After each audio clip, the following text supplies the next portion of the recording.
ነቃናቂ ኤግዚት ተፈታኞች ዛሬም አንድ ኤግዚት ኩዌሽን እንሰራለን። እንግዲህ ይሄ የኤአይ ኩዌሽን ነው። በጣም አሪፍ ኩዌሽን ነው። በጣም ምርጥ አድርገን እንረዳዋለን።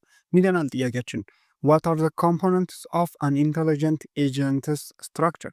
ኤ ሴንሰር አክቹዌተር ኤንድ ኖሌጅ ቤዝ፣ ቢ ፐርሰፕሽን ኮግኒሽን ኤንድ አክሽን፣ ሲ ኢንፑት ፕሮሰሲንግ ኤንድ አውትፑት፣ ዲ ሚሞሪ አቴንሽን ኤንድ ሪዝኒንግ። ስለዚህ መልሱ የቱ ነው?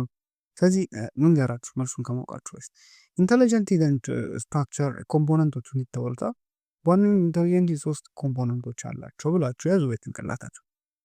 ኢንተሊጀንት ኤጀንትን ለመረዳት ሮቦት በቂያችን ነው። ስለዚህ ሮቦት ትንሽ አንድ ሮቦት አካባቢውን ተረድቶ ለመስራት ምን ያስፈልገዋል? የመጀመሪያ ሴንሰሮች ያስፈልጉታል።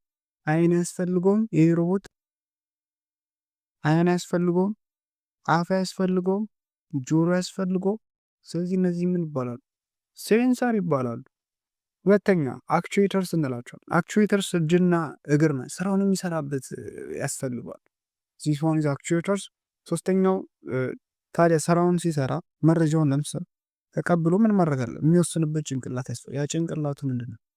ኖሌጅ ቤዝ እንለዋለን ማለት ነው በዚህ በምርጫ። ስለዚህ መልሳችን ምንድን ነው?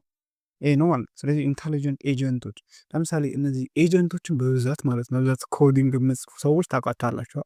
ለምሳሌ ቪኤስ ኮድ ኤጀንት አለ። ኤጀንታ ምን ታደርጋለች? ያችን ኮድ እኮ ፎልደሯን ትረዳለች። መጀመሪያ አናላይዝ አድርገታ ተረታ ኮዷን ራሱ እዛው ሪላይት ልታረግ ትችላል። ኤጀንቶች ልክ እንደዚህ ናቸው። ስለዚህ ፐርሰፕሽን ኮግኒሽን አክሽን በፍጹም ሊሆን አይችልም። ፐርሰፕሽን መጀመሪያ ሴንስ አድርጎ ነው ፐርሰፕሽን። ስለዚህ ፐርሰፕሽን ሊሆን አይችልም። መረዳት ማለት ነው። ያን ነገር መረዳት ይሄ አክሽን ነው እንጂ ኮምፖነንት የሆነ አክሽን ነው። ነገር መረዳት አክሽን። ኢንፑት ፕሮሰሲንግ አውትፑትም ሊሆን አይችልም። ኢንፑት አድርጎ ፕሮሰስ ኮምፒውተር ነው እንደዚህ የሚሰራ። ሚሞሪ አቴንሽን ሪዝኒንግ ሚሞሪ በጭራሽ ኮምፖነንት ሊሆን አይችልም። ቴንክ